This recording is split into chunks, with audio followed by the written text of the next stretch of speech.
101.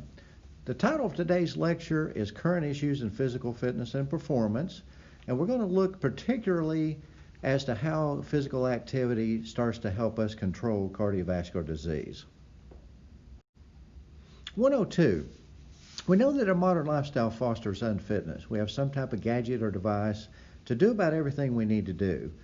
All these things, however, are designed to decrease the amount of activity that we're required to do. Problem is we have a body designed for activity. So when you don't give the body what it's designed for, it starts to promote what we call hypokinetic disease. Hypo meaning too little, kinetic meaning movement. Too little movement for a body that needs movement creates a problem and in fact leads to a disease process. 103. As we begin looking at the cardiac risk factors, primary and secondary, we're going to divide those into two groups. There are a group of risk factors that cause damage to the artery wall. There are a group of risk factors that cause increased fuels that go by those walls. Those fuels would be LDL cholesterol, the bad cholesterol, triglycerides, and glucose. So once those increased fuels circulate by the damaged arteries, they have a tendency to stick on, start to close down, and that narrowing is the process of atherosclerosis. So what is it that we change, and why is it that when we change these things, they start to control cardiovascular disease? Well, we know smoking increases bad cholesterol, decreases good cholesterol, increases scar tissue damage lining the artery. It's a major artery constrictor, decreases blood flow and oxygen to the heart muscle. So we address that by way of smoking cessation. Physical activity, we have at the center part of our program, and we're going to address as we go through the cardiac risk factors, how does exercise help in controlling cardiac risk factors. Diet, addressed by way of the diet modification component of the program. We're going to look at several approaches, artery-wise and goal-wise, as to whether someone needs to gain, maintain, or lose weight. We have to adjust the calories such that those goals are made, and we have to adjust the calorie intake as to composition by way of taking in foods that are not an artery problem. We know that when we decrease total fat, saturated fat, and cholesterol, we're going to decrease total fat and LDL cholesterol. When we take in less sugar and alcohol, we're going to affect triglycerides and glucose. Take in less sodium, we're going to address the component of blood pressure. So the question comes up as to good fat and bad fat. Bad fat is going to be an artery problem, and that's the saturated fat. Other fats we have to watch because they yield twice the number of calories, as do carbohydrates and protein, so we just watch the amount so that we don't put fat on the outside of the body. LDL cholesterol, we want the goal to be reached around 70. The way we're going to accomplish that is the behavior modification on the diet side, and we're going to couple that with exercise. Exercise is going to start to increase the particle size of the LDL, making it more stable and less of a risk. When we move to HDL, we know that exercise increases HDL cholesterol, and those are the guys that help go out into the arteries, help clean up, and those are called the good cholesterol. High blood pressure, not uncommon for us to see people become more fit and dependent on less blood pressure medication. The component in the diet would be taking in less sodium. Diabetes, two situations there. We have patients that have enough insulin in the body to take the glucose out of the bloodstream, put it into the cells where it's supposed to go, only the cells are not willing to take it in. That's cell resistance. On the other hand, the cells may be willing to take it in, but they don't have the insulin to do the job to put it into the cell. What does exercise do for that? It increases insulin sensitivity so that the cells start doing and receiving what they're supposed to by way of the transporter of insulin. Decreases cell resistance so the cells start doing what they're supposed to do metabolically.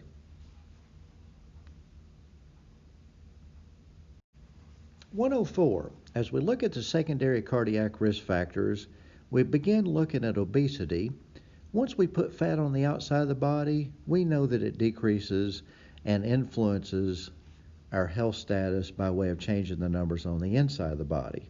So we have to burn off the fat, How do we burn off the fat? We begin an exercise program. Exercise is known to burn off fat, but it only burns off a certain amount of fat, so we have to decrease the amount of fat that the exercise has to deal with, and that's by way of the behavior modification on the diet side. Inability to cope with stress, cornelia-prone personality, type A behavior, hot reactors. When we're in a stressed state, we are damaging the arteries by way of the stress hormones, cortisol and adrenaline.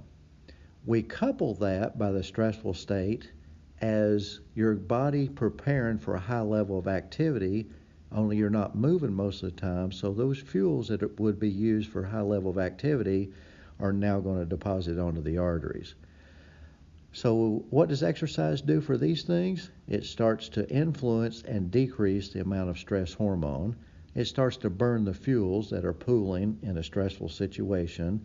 Also, exercise starts to change emotionally how we handle stress by way of us adapting to handling physical stress. High triglycerides are affected by sugar intake, alcohol intake, and being overweight, to mention a few things. So we know that we burn triglycerides as a fuel during exercise, and certainly behavior modification on the diet side is going to influence the decrease of triglycerides by way of that intake modification. Age, we know that as we get older, we just stop doing the things that we used to do as we were younger. We work out less, we may not eat as well, we stretch out less, we do less strength training. So a lot of the things that are attributed to aging may be more attributed to changing our habits as we get older. Gender, we're not really seeing a whole lot of difference in male versus female. So we're down to family history. Most of us start with that genetic risk factor. So we start on an even playing field. We start to apply the behavior modification program to reduce and change these cardiac risk factors, and it is shown by research to be extremely effective. 105. Now that we've looked at the overview of what are cardiac risk factors, how is it that our behavior modification starts to address those things, it starts to become very important as to what kind of exercise prescription is needed to address these cardiac risk factors specifically. We know that there's a difference, first of all, in health-related fitness versus athletic performance. 106. As we look at the difference between health-related fitness versus athletic performance, it becomes very clear that they have two different directions. Health-related fitness is designed to decrease cardiac risk factors and increase the health status. Performance is where you take a specific activity and try to compete with that activity at a higher level than someone else competes, which does not have health as its center, it has performance. 107. So specifically, what type of exercise do we need to prescribe to make sure we decrease cardiac risk factors? We know that that has to be cardiorespiratory, heart-lung exercise, and we know that by way of lots of research. And first of all, what are non-cardiovascular exercises? We know that those are weight training, nautilus, calisthenics, and manual labor. How do we know those don't address cardiac risk factors? Well, we look at research that puts people on those exercise programs, look at the outcomes over weeks, months, and years. Did it change cardiac risk factors? No. Did it change over the course of a few weeks when we put them on cardiorespiratory exercise programs? The answer there was yes. During the time that we're going to train your cardiovascular system, we're going to use the whole body. The whole body benefit has been documented by a lot of research. One of the whole body benefits is changing whole body alignment. To change whole body alignment, you need to use the whole body. So our fitness program includes an arm machine, a pedaling machine, a stepping machine, and a walking machine. Those can be treadmills, arm ergometers, steppers, ellipticals, treadmills, and bikes.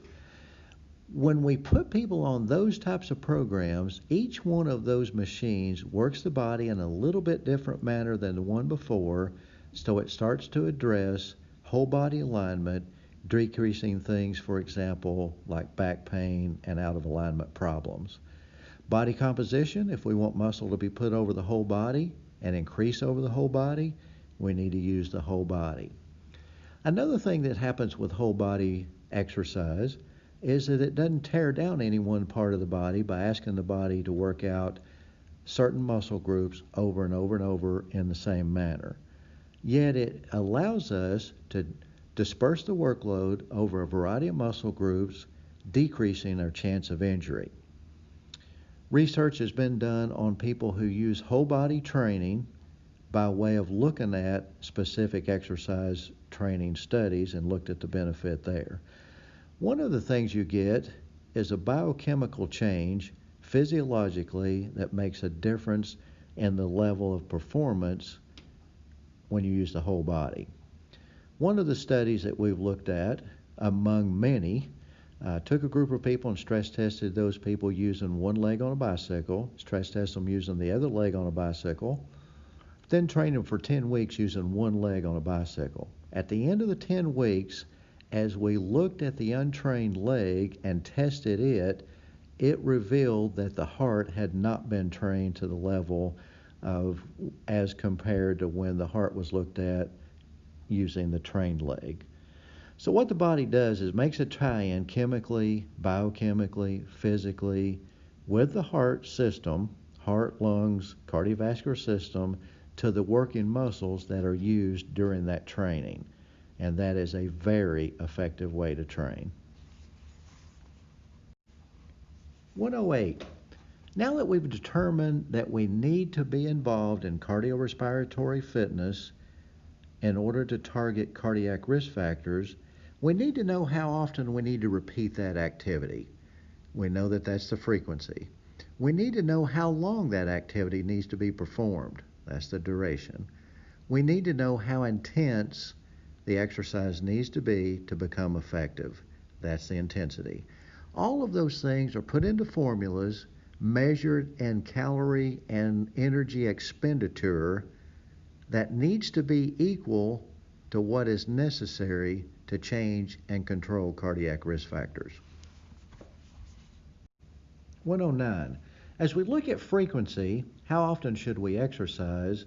The question becomes, how often are you trying to control a problem?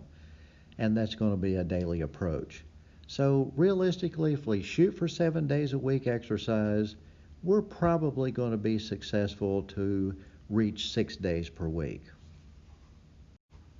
110. The initial patient assessment plays a key role in determining the beginning duration level. The duration, again, is the amount of exercise that we do per exercise session. The goal is going to be to increase that duration over the course of the time that the patient is with us in the rehab program to reach a goal of 1 hour per exercise session. 111. In order to maximize the effectiveness of our cardiorespiratory fitness program, we have to appropriately prescribe the intensity. The intensity is how hard do I need to work during the time that I get on each of these pieces of equipment. That is determined by whether or not you can transport oxygen effectively. Cardiorespiratory fitness means aerobic.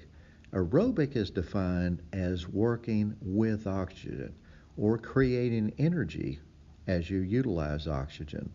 So as you take in the oxygen, you're able to talk. It's going to be with effort, but not laboring to get your breath. That's going to tell us that you're at the proper level of exercise. What's important about that? Transporting the oxygen through the cardiovascular system and in turn creating energy that goes out to the working muscles in order to maintain the duration prescribed is going to train the most effectively the cardiac risk factors and decreasing those. What's happening there is that we're going to replace a formula that is utilizing 220 minus your age and using a training heart rate assigned from that. That formula is only used for people who do not have cardiac risk factors. So back to the talk test, that's what we're going to use for anyone with cardiovascular disease, events, medications, anyone that enters our program. What would that tell us if you're out of breath? You're not effectively transporting oxygen. You're no longer effectively training the cardiorespiratory system. You're no longer effectively reducing cardiac risk factors. 112. So what are the critical components that make up a cardiorespiratory fitness program that ensures that it's in fact aerobic and most effectively controlling our cardiac risk factors? Well, we use large muscle groups, and we talked about that earlier in the whole body approach to exercise, meaning that we move through the exercise program through a variety of exercises that are a little bit different than the one before. Have armagometer, cycle, steppers, and walkers. That'd be treadmills or ellipticals. So once we do that, we maintain a continuous approach, meaning we don't stop and start the exercise. Anything that causes you to have to stop the exercise means the intensity is too high, shortens the duration, and is no longer aerobic. So the exercise needs to be continuous, not stopping and starting, but progressing from one piece of equipment to the other. And that's the definition of rhythmical aerobic cardiorespiratory fitness. That's been determined to most effectively decrease the cardiorespiratory risk factors. 113. We're going to summarize our cardiorespiratory fitness exercise session by way of this graph. This graph shows us that we gradually go in from a resting level to a warm-up. That warm-up leads into a continuous exercise program. We're going to follow that exercise program with a cool down. What is important about the warm-up and cool down? Well, one part of your nervous system, the sympathetic nervous system, wants the heart rate, blood pressure to go up, hormonally controlled. Another part of your nervous system, parasympathetic nervous system, wants your heart rate to come down, blood pressure come down, also hormonally controlled. As you shock the system by way of not warming up or not cooling down, the hormonal imbalance in those systems can cause fatal arrhythmias. So critical to warm up and cool down. So what also do we see about this graph? We warm up, making sure that we progress into the exercise program in a safe manner.